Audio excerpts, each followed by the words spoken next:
They say the blood moon never rises alone, that somewhere in the dark, something howls back. Tonight in the valley they forgot to name, two brothers will prove what it means to share a curse.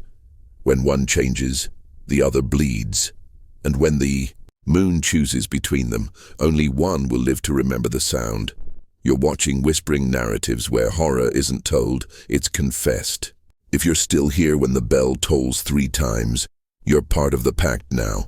The first ring echoes, wrong. The second, colder, wrong again. And the third, the one that sounds like a heartbeat breaking. That's where our story begins. They say a wolf's name is the first thing you forget when the bones begin to break. But Brotherhood remembers for you. Cain remembers Elias, and Elias remembers Cain, and the valley remembers them both. The pines whisper their names whenever. Wind bends their spines. The road to the clearing is a ribbon of black frost. It cuts through Silver Vale like an unhealed wound. Cain drives with one hand on the wheel and one on the bone-handled knife resting in his lap. The radio hums static and ghost songs, old country spilling out through a throat of white noise. Elias sits beside him, silent, chewing the corner of a matchstick. The truck's headlights catch flakes of snow that fall straight down, steady as ash. Neither brother speaks until the bell tolls. 3 notes drift from the valley floor. Wrong. Wrong, right. That's the old signal. Trespass. A reminder that the Iron Fang clan has crossed the border again. Elias mutters, "They never learn." Cain answers, "They don't have to. We do." The twins were born during a blizzard 30 winters ago. Minutes apart, same cry, same scar on the left wrist, small, pale, and moon-shaped. Their mother died before dawn. Their father raised them with one rule: never break blood in the forest. When they did, at 13, something ancient took notice. The first change came 2 years later, under a red October moon, when they fought off a rabid wolf with bare hands and woke in the morning half buried in fur that wasn't theirs. The curse tied them together that night.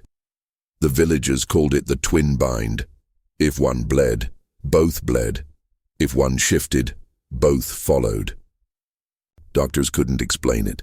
Priests refused to try. The truck grinds uphill toward the timberline. The engine coughs, dies. Silence stretches between them, thick, heavy, more alive than noise. Cain steps out, boots crunching. The air bites with iron. Somewhere below, the frozen lake creaks like a door deciding whether to open. They walk the rest of the way, flashlights cutting weak tunnels through the fog. Every tree looks familiar. Every shadow has teeth. The clearing waits ahead, patient. Once it had been the site of the old mill, the heart of the valley. Now only the stone foundation remains, rimmed with snow and the rusted skeleton of the water wheel. Locals say the wheel still turns on certain nights, powered by nothing but regret. Elias runs a gloved hand along the stones. Feels different tonight.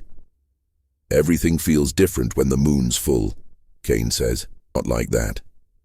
He points toward the far ridge where a line of dark shapes move between the trees. Wolves, upright, the iron fangs. Cain feels the twin bind flare, an electric ache running from wrist to jaw. They're early.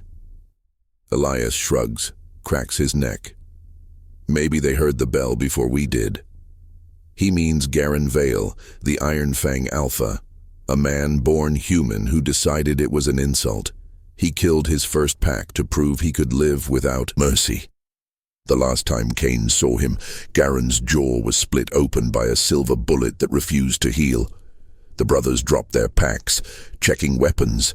A rifle each, knives, silvered, a flask of gasoline, the old tools. For a moment the world seems normal, 2 hunters preparing for predators. Then the smell hits. Fur, smoke, and the faint sweetness of rot. The forest holds its breath. Elias whispers, "You feel it?" Cain nods.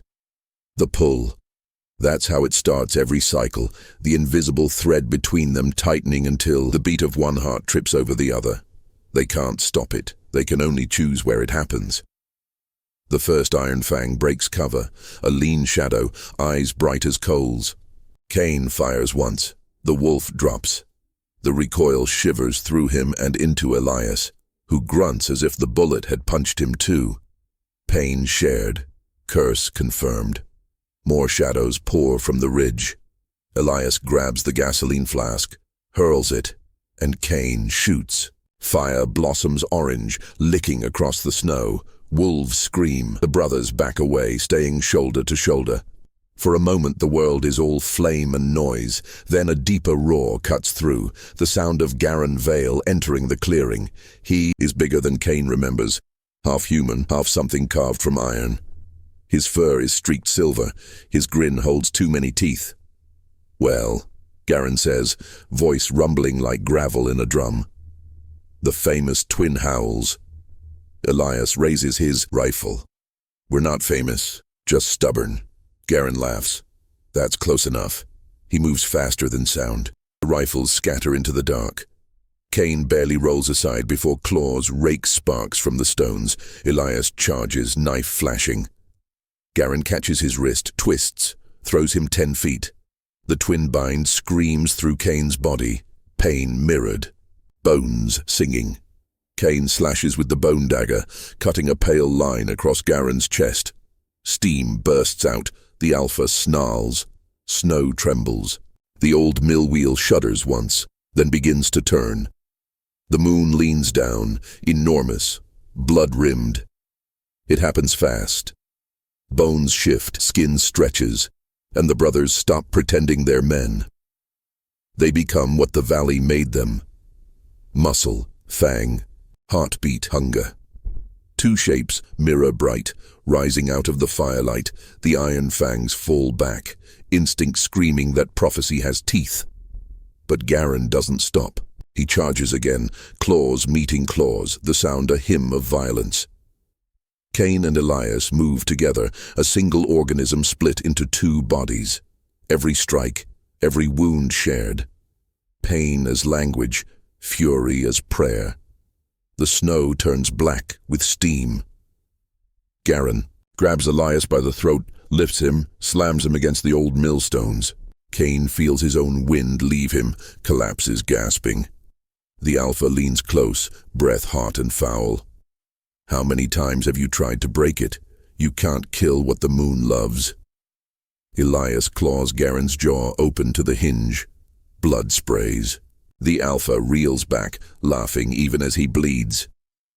"You're beautiful," he croons. "Almost worth keeping." Then Cain is on him, dagger flashing, driving the blade into Cain's heart. Light floods the clearing, white first, then red, then gone. Silence. The alpha drops. The bell in the valley rings once more and shatters on the final note. The iron fangs scatter. Smoke drifts upward, slow and uncertain. The brothers stand in the ashes, panting. Steam rises from their backs. Elias kneels beside the corpse. "Is it over?" Cain stares at the blade, now glowing faintly in his hand. "No, nothing's ever over. Not for us." He's right. Beneath their feet, the frost hums like a live wire. The twin bind tightens again, hotter, meaner. It wants payment. The curse always does. Elias grips his brother's shoulder. "We can finish it, one of us." Cain shakes his head. "No, it's the law." "Then we break it." Elias smiles through the pain. "You were always better at breaking things." The bye. Moon swells above them, watching, waiting. The forest murmurs its approval. Somewhere a crow calls once, twice, wrong, wrong, right, and the night begins to change its shape. The clearing smells of metal and wet pine. The moon sits above them like a wound that refuses to close. Steam coils from Cain's body, curling into shapes that almost look human before they vanish. Cain stands over him, chest heaving, hands slick with blood that isn't only Cain's. Elias crouches beside the corpse, watching the silver threads of light crawl across the snow like roots seeking a new host. It should have been victory, yet the air feels heavier, thicker, as if the world itself has inhaled and forgotten how to breathe out. The curse is still here, unburned, unbroken, sniffing the air for the next vessel. Elias presses a hand to his ribs. Blood seeps through his fingers. Feels like the forest wants to climb inside me, he whispers. Cain wipes the dagger on his sleeve. It's not the forest, it's the bond, it's angry we survived. The ground hums once, deep and soft, like the heart of the earth beating under ice. Their veins answer, pulsing in unison. Light crawls up their arms, tracing the scars carved years ago when they swore the first oath of brotherhood. The same words their father used to bind his sons to each other before the curse ever found them. Cain's voice trembles.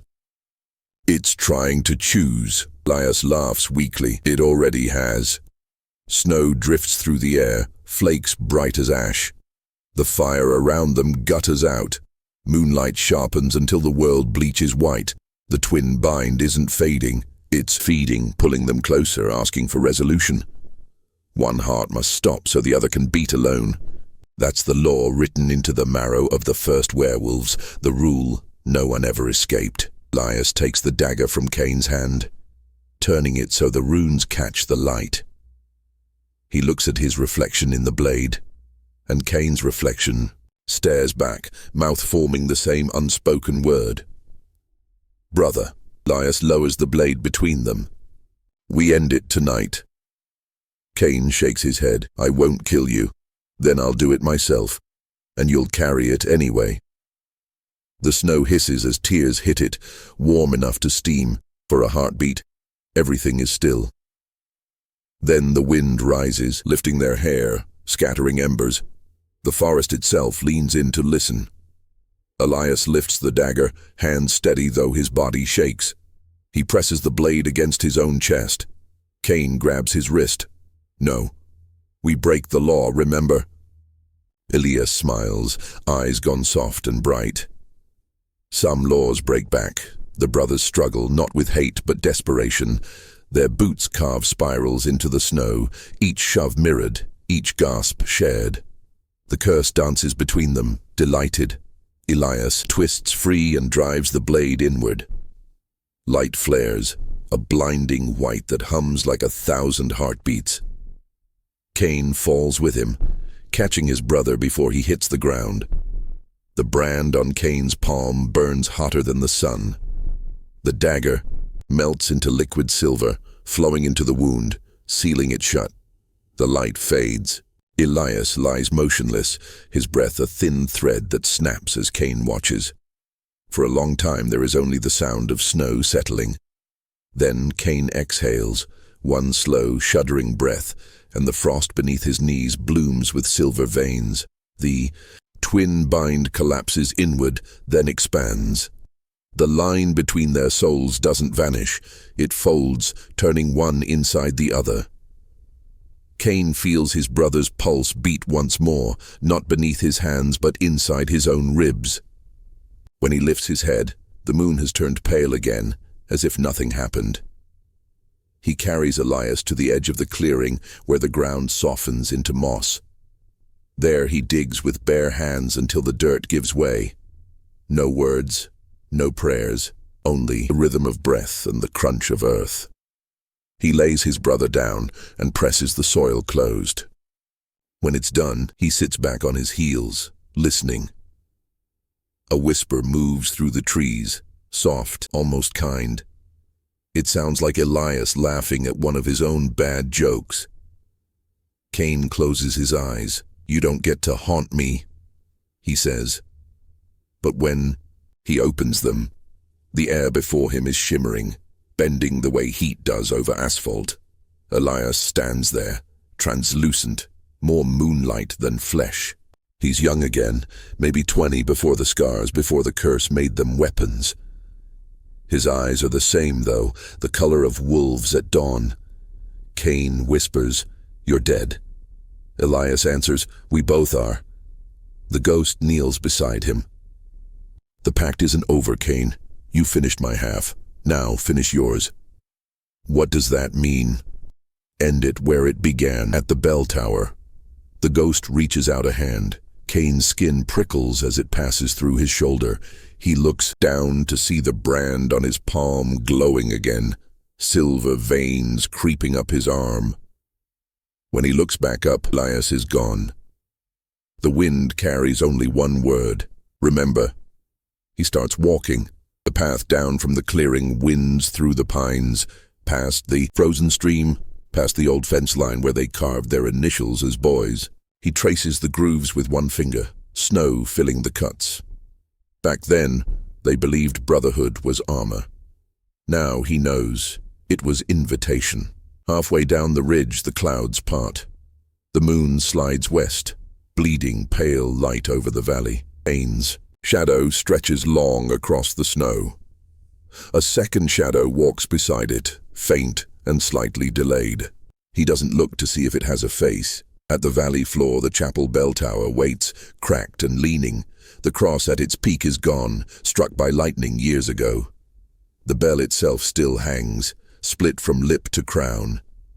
Every full moon, it tries to ring itself, but only manages that broken rhythm, wrong, wrong, right.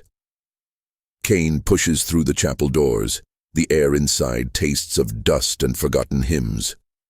Candles line the altar, melted down to nubs, their wax forming stalagmites that gleam faintly in the moonlight, filtering through shattered glass. He remembers being here as a child, his father whispering prayers that never worked. That was the first night he saw the Iron Fang symbol etched into the altar, a circle of teeth biting their own tails. The priest had called it heresy. His father called it truth. Now Cain approaches the altar again. The symbol is still there, faint but visible. He lays his palm over it. The brand pulses once, a spark of silver arcs between skin and stone, spreading out like veins through marble. The chapel shakes. Dust falls like slow snow. Outside, wolves begin to howl. One, then a chorus. Inside, the bell rings itself, the cracked halves colliding. The sound shreds the air. Cain stands perfectly still as the noise crawls through him, turning every bone into a tuning fork. Elias's voice rises with the echo. This was never about killing the curse. It was about remembering what made it. Cain whispers, "And what was that?" "Love," the ghost says, "the kind that won't die quietly." The voice fades with the bell, leaving only the tick of cooling metal. Cain looks at the altar again. The sigil now glows steady, a heartbeat made of light. He realizes what the forest wants. Not blood, not worship, but a story to keep breathing. The curse survives through remembrance. It needs someone to carry it, to keep the tale alive until the next generation believes. He steps back into the night. The valley below glows faintly, every rooftop dusted with snow, every chimney trailing smoke. The living world continues, oblivious. Cain pulls up his collar, exhales. Each breath forms a small ghost that rises and disappears. Somewhere behind him, the bell rings once more. Wrong, wrong, right. He smiles, not out of joy but understanding. Elias is still here. He always will be. The night breathes again, but slower, as if the valley has climbed a long staircase and needs to remember how lungs work. Cain leaves the chapel door swinging on its broken hinge and follows the footpath that loops behind the graveyard. Past the cedar where the gravedigger hangs his hat in summer and the fox sleeps beneath in winter. Snow powders the names on the stones into a single pale word no one can pronounce. He reads them anyway. He tells them what happened in the clearing. He tells them what he did with the dagger. He tells them that love is not gentler than the moon, only more stubborn. By the time he reaches the service road, the wind has turned. It carries smoke from the ruined cabin and the faint, sweet rot of apples stored in cellar bins. The town sleeps hard beneath it all, doors barred more out of habit than hope. Cain walks the shoulder where snow piles thin as lace. With every step, the brand in his palm warms and cools, a tide against the shore of bone. He flexes his fingers and feels a second hand, ghost light and sure, flex with him. He doesn't apologize to Elias. Apologies belong to endings. They are not finished. He passes the old gas station with its flaking red pumps and the hand-painted sign promising coffee. 24 hours a day, a promise nobody keeps now that nights have teeth. He remembers the first time they came here after a hunt, both boys still pretending on the far side of manhood, faces raw with wind and triumph. The clerk had laughed and asked if they were twins. They lied and said cousins. It felt like mercy, to bend the truth into a shape that could fit through a human door. The road splits at the quarry. To his left lies the lake, frozen to steel and stamped with the tracks of deer that dared daylight. To his right, the switchbacks climb a ridge bright, with dead birches. He chooses the right-hand road and starts up. Halfway to the first turn, something moves parallel in the timber, pacing him at the exact wrong distance for accident. He doesn't slow. Predators appreciate manners, and fear is a sloppy guest. When the shape slips from the trees, it resolves into a she-wolf with a scalloped scar across her muzzle, eyes the wary yellow of old straw. She stops where the plow piled a wall of snow and lowers her head. "You followed me," he says, and here's how foolish the sentence is. Wolves do nothing else. Her chest rises with a breath that clouds and falls like a curtain. Another shape appears behind her, then two more, then a dozen. Garen's survivors are not only his. Old bloodlines have come to the edge of the road to see what the new story intends. Cain lifts his hand, not high, just enough to catch the moon. The brand brightens, then dims. The pack takes a step forward as one body. He can feel their hunger constellating around him. Feel the old law aligning to make a crown out of teeth. Thinks of all the kings the valley has buried. Men who mistook obedience for love, love for dominion, dominion for duty. He thinks of how easy it would be to say yes, how quickly the killing would resume wearing the uniform of order. Elias's laugh, soft as felt, turns in his chest. He lowers his hand. "No more killing for the moon," he says. He doesn't shout it. The ridge carries the words for him, draping them over the pines. Something loosens in the timber. The she-wolf blinks, startled, as if the idea had never been offered in this language before. One by one, the wolves step backward into the trees. It is not consent, not yet. It is not a challenge either. It is space. Sometimes that's all a world needs to change its mind. Cain continues up the road until the switchback leans away from the valley and the wind drops into a small hush. He sits on the guardrail and watches the cloud bank climb. The moon works the edge of it like a coin pressed through skin. He can smell coming weather, the promise of a storm that means to cleanse without asking what stains built the need. He takes off his gloves, sets them beside him, and spreads his fingers over the metal. Cold holds, then lets in the heat. The brand throbs. For a moment he thinks he hears two heartbeats again. Then he understands it is only his own heart and the valley's badly synchronized but trying. Memory comes then, not with the violence of a flashback, but with the patience of fog.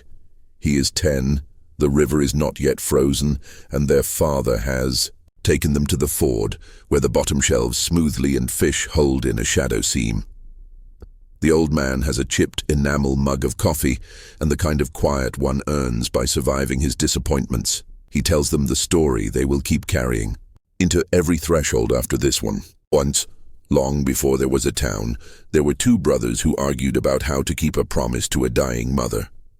One wanted to bury her in the cave by the Red Spring, as the family had always done. The other wanted to carry her to the top of the ridge so the first sunrise could find her face. They fought so bitterly the forest sent a wolf to end the argument, but the wolf was old and the brothers were young. They killed it with stones and left it at the Red Spring. When they returned from the ridge the next day, the wolf was sitting in the doorway as if it had never moved. The mother smiled and said the forest had settled the question. Some love belongs to the dark, some to the dawn. Each brother would keep half. The curse began there not as punishment, but as division of labor. You get the night, I'll carry the morning. Cain had liked the ending back then. Tonight he understands it differently. Dividing the work is not the same as sharing the burden. You can keep watch in shifts and still be alone. The wolves in the timber shuffle once, as if the idea trails pieces of meat they cannot ignore. Carbon ghosts drift from the burned cabin on the far slope. His nose stings with the ghost of pine, pitch. He climbs the final stretch to the lookout where teenagers come to kiss in summer and old men come to count the deer in fall. The bench there is carved with urgencies that have already failed. Initials joined by knives, dates pretending to promise. He sits. The valley spreads below him like a map, with the legend scuffed off. Church, river, store, school. The straight line of the railroad where trains pass and none ever stop. The field sectioned into tidy fates. Far beyond, where the hills blew down into another county, a thin seam of light suggests a city that will never know what held the dark back. He speaks to Elias the way he used to when they were kids, separated by a bedroom wall. He tells him about the wolves and the crown he declined. He describes the chapel and the altar still warm with the sigil's glow. He admits that for one breath at the gas station he thought of coffee and ordinary mornings and the ordinary fights of ordinary men, and he wanted that life so fiercely he nearly doubled over. He does not ask to be forgiven for wanting it. He does not forgive himself either. He makes a space where both truths can sit and stare out at the snow and not embarrass each other by speaking first. A snowplow climbs the road below, strobing yellow through the trees, blade shrieking on hidden rock. The driver will see the tracks at the clearing when he rounds the curve tomorrow and decide they are elk or kids messing around or nothing at all. People survive by naming strangeness after things with smaller teeth. Cain is not sorry. Small lies keep doorways open in winter. The plow passes, trailing a churning serpent of ice. The valley grows quiet again, the kind of quiet that holds a chair for memory and sets another place at the table for whatever walks the ridge. The storm does not arrive all at once. It begins by undoing the horizon, then adding a thin hiss to the air, a thread of sound that wraps the ribs and invites deeper breaths. Cain stands and descends the trail that shortcuts the switchbacks. The pines crowd close enough to comb his hair with brittle fingers. He can feel the timber testing his scent, filing it where it files everything it intends to keep. At the foot of the trail, just before the road dips toward the lake, he stops. Across the ice, the field where they played summer ball lies smooth as polished pewter. He remembers Elias standing on second, tipping his cap at a girl on the bleachers, then turning to grin at Cain as the pitcher shook off a sign. It was late. They were not supposed to be there. The moon had spilled over the chain-link fence like milk. They both heard it at once then, the bell, wrong, wrong, right. And the breath between the wrong and the right was where the first change swam up and asked to borrow their names. He had laughed then, because boys often laugh when the future puts its thumb on their throat. He does not laugh now. The lake speaks, as lakes do in winter, stretching and settling with cracks that sound like distant thunder and closer bones. He steps onto the ice and listens for the place where it complains properly, where it sings the true note of risk. Near the center, he finds the seam where old freeze meets new. He kneels. Beneath the skin of grey-black water moves with all the patience of a sermon. He sets his branded palm flat on the ice. The heat slipping from his hand draws a circle. Elias's reflection lifts from his own, faint as breath. They look at each other through a window thinner than a lie. "We're not saints," Cain says. "We were never asked to be." The words fog the ice and vanish. He stays there longer than is wise. When he rises, his knees throb and his hand aches, and the brand has dimmed to a polite memory of fire. He steps back to the shore just as the wind shifts hard, and the first true band of snow crosses the lake, erasing his prints behind him. He takes the shoreline path toward the ridge. The forest on this side is younger, planted after the mill closed, trees in their neat military rows pretending they chose which direction to grow. The storm leans through them, warping straight into. Beautiful. Halfway up the slope, the wolves return, not to circle this time, but to parallel, trotting a dozen paces out, glancing over without showing the white of their eyes. They are not afraid, they are curious. That is progress. The she-wolf, with the scar, keeps even with his shoulder until the ridge levels. She breaks ahead at a gap where a deer trail cuts between two tight stands of fir. When Cain reaches the gap, he sees the reason. Beyond, in the shallow bowl that holds the old fire road, shapes are gathering, 20, then more, shadows trembling, with breath. Not only wolves, coyotes, foxes, a cat, lean as hunger. The lamplight of the town makes a smear on the low clouds, and for a second the bowl reflects it. Every eye throws back a coin of brightness. The world looks expensive and new. He wants to tell them a story he will not have to unlearn, but the only ones he knows are the ones their father told, and those end with someone carrying half a promise up a hill alone. He clears his throat. His voice comes out lower than he expected. "This valley belongs to all who keep it alive," he says. "The moon is a witness, not a judge. There will be no hunt tonight." It is both a command and a prayer. The animals consider. A fox turns, its head quick and human as doubt. A coyote yawns, embarrassed to be caught listening. The wolves huff and settle, muscle uncoiling without fear. The bowl exhales. Storm accepts the offering and moves on, taking the worst of itself with it. Cain stands a long time after the shapes melt back into the timber. He waits for the trapdoor in his heart to open the way it used to when a fight ended. The old drop into craving and noise. It doesn't. Something more difficult happens instead. He feels the world ask for maintenance. He feels the from now on of it setting its teeth. He does not resist. He adjusts the weight and starts walking. On the ridge crest, the wind returns, shouldering him toward the spent church lantern of dawn.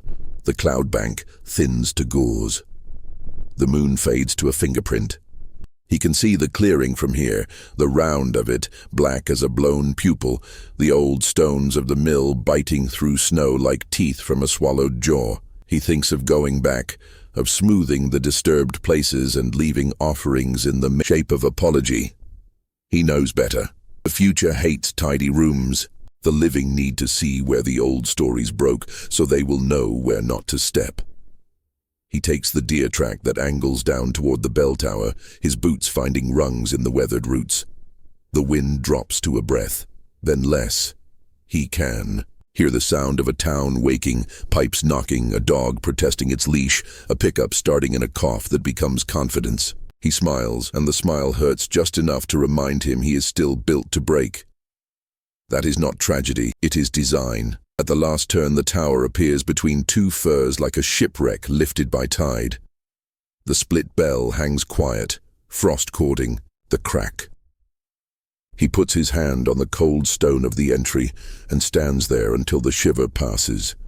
When he steps inside, the air holds the aftertaste of candles and rain. He thinks he hears a foot on the stair and knows without looking that if he climbs, he will find a boy on the platform with his hat backward and his grin too big. A brother about to dare the future to be interesting. He does not climb. He is not here to practice nostalgia into a ritual. He is here because endings require witnesses, and someone has to take attendance. He lifts his head and speaks a single word into the nave, a word he never used for Elias while Elias was breathing, because they thought those sorts of declarations belonged to people who kissed goodnight and promised mortgage payments and made casseroles in winter for neighbors with bad luck. The word is small and breaks clean. It is enough. He leaves it there. He walks out beneath the split bell and steps into the last dark hour before day. Dawn delays at the edge of the world, like a traveler counting the last few coins in his pocket.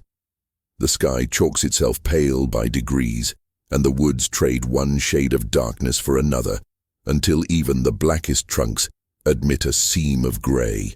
Cain takes the narrow lane behind the tower and follows it toward the ridge where the wind keeps its sharper knives.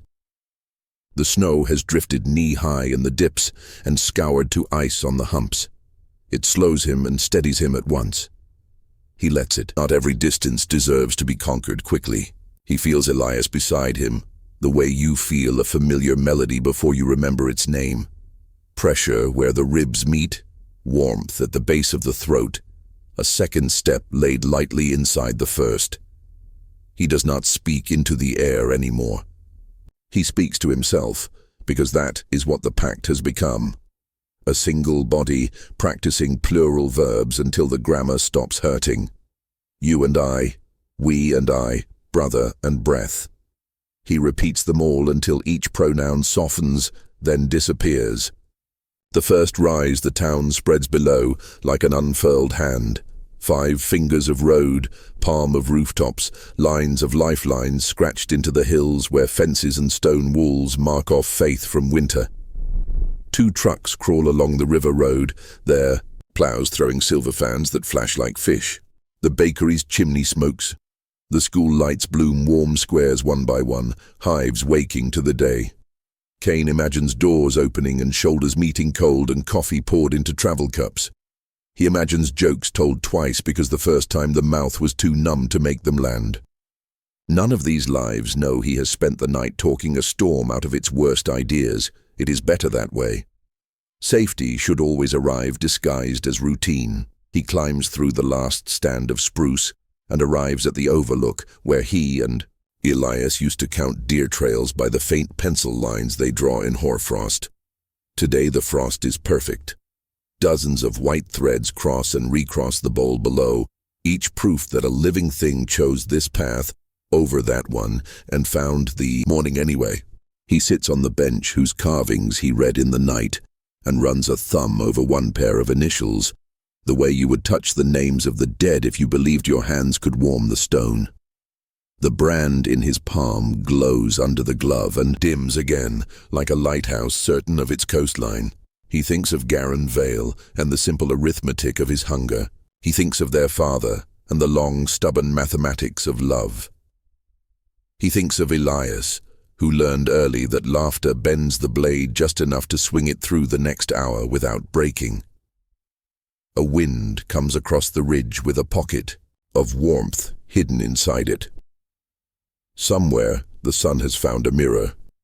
The wolves return at last light, 3, then 5, then a ragged dozen, padding out from the tree line and arranging themselves in a loose semicircle at a distance polite enough to call civilized. The scar-muzzled she-wolf stands in front, not as a delegate, but as weather. There, first, speaking in a language of posture and quiet, Cain does not rise. He lifts his hand so the brand can catch the thin sun. Yellow eyes travel from palm to face and back again as if they were reading a text that keeps rewriting itself while they stare. This valley belongs to the living, he says. He is surprised by the tenderness in his own voice. We will keep it that way. Hunt, because you hunger. Fight because you must, but do nothing for the moon. The wind takes the last word and breaks it open so the meaning can climb out. The she-wolf tips her head, a gesture so small it could be accident. Then she turns and drifts back into the trees, the others slipping after her in the order they prefer when no one is pretending to be king. He hears their pads whisper on the crust, hears the light bodies of birds re-enter branches. For the first time since the bell went wrong, right, the world holds a silence that is not the preface to violence. It is a pause, left for gratitude. He stands and goes down the ridge. The snowmelt on the south face has cut gutters where moonlight pooled in the night. Water whispers there, discovering how to be river again. At the bottom, he crosses the service road and steps into the field that used to be short right, and now is only distance. The storm's edge has frayed to feathers, loose flakes drift like ash or prayers. He walks until he reaches the hum of the lake under ice, The seam he found earlier glows darker, a healed wound dreaming of its scar. He sets his palm to the surface and closes his eyes, not to conjure anything, simply to agree with the truth of the cold.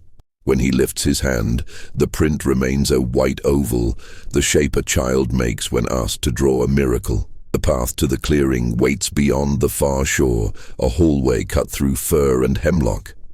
He follows it. The light sifts down in spindles, thin as hairs. All the branches that snapped in the night are honest about it. The clearing arrives not as a circle, but as a breath held, and then let go. The old millstones bite through the crust. The black ring of their shadows says noon is still a promise, not a fact.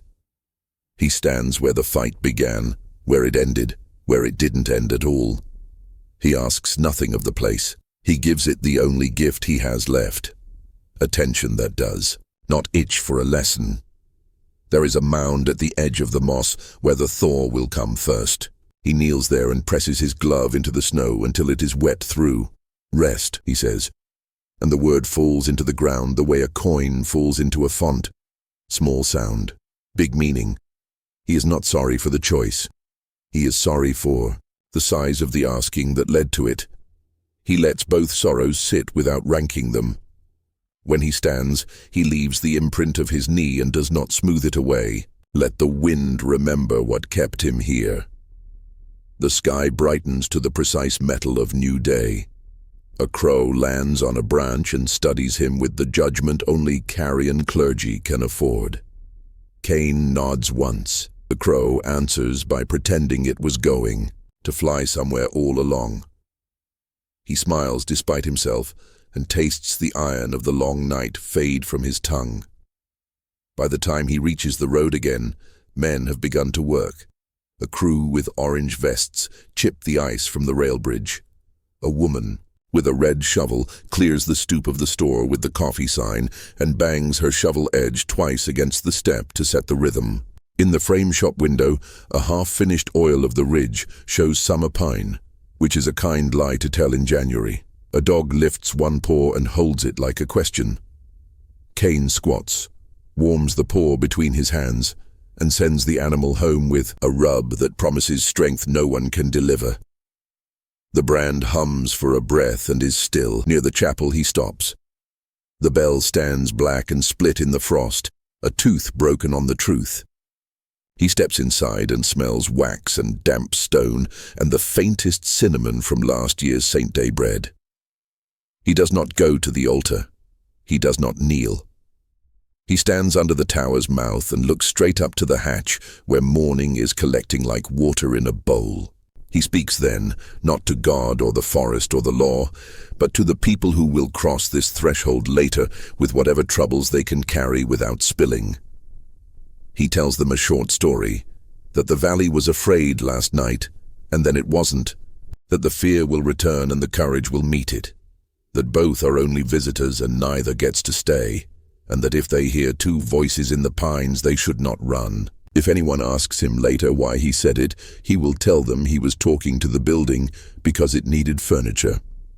The truth is, he was furnishing himself. He turns to go and pauses with his hand on the lintel. It is an old habit from a house that is gone. He leaves it. New habits have to survive the doorway unassisted. Outside, the air has the bright ring of cut glass. The sun has finally found its edge.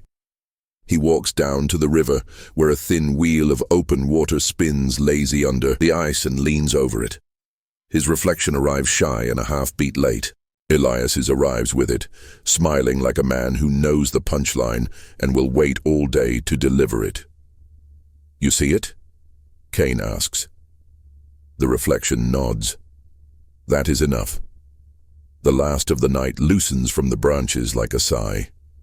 The town is fully awake now. Voices, deliveries, children in coats making deals with sidewalks and snowbanks about who will be brave first.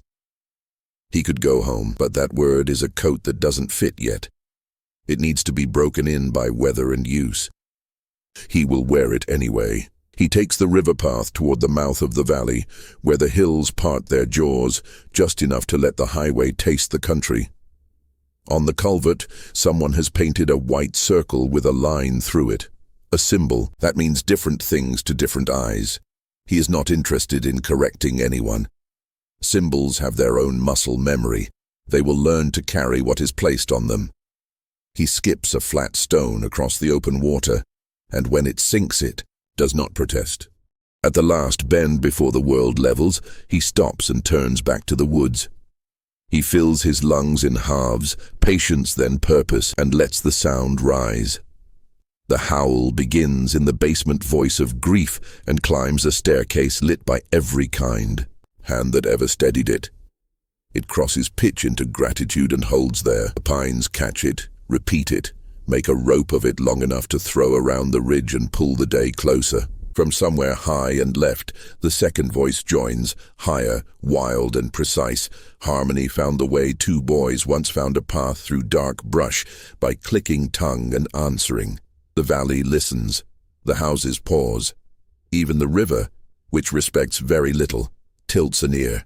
The two voices braid and thin and flatten into a single long thread that the wind carries west until it becomes part of the weather forecast for a town that will never pronounce Silver Vale correctly. When the last note fails, he tastes salt and pine and heat. The echo stays without being loud, the way a promise stays after the hand is shaken and the door closed. He lowers his head and smiles a little. Not because anything is finished, but because something has learned how to continue. He walks toward the road. He will eat at the store with the coffee sign and sit near the window and take his time with the first cup. He will open a notebook that does not yet belong to any ritual and write down the names of people who need watching out for when the moon grows careless again. He will write the word we where he used to write I and let the paper argue if it wants. He will buy a small bag of nails and fix the porch step on the house that used to be his father's, because repair is a kind of prayer that doesn't insist on an answer. Before he reaches the corner, he stops once more and turns to the listener. He cannot see but trusts the way a man trusts the path his feet have already proven. If you made it this far, the moon owes you a favor. Come back before the next full moon and bring someone you'd keep warm if the power failed and the wolves sang. Subscribe to Whispering Narratives so you'll be here when the next howl calls. Tell me, while the coffee's hot and the day has not yet made up its mind, what would you sacrifice to keep a promise that outlived its heart? He steps into the light. The day accepts him without ceremony. The story is done. Brothers of the blood moon endures. The howl goes on.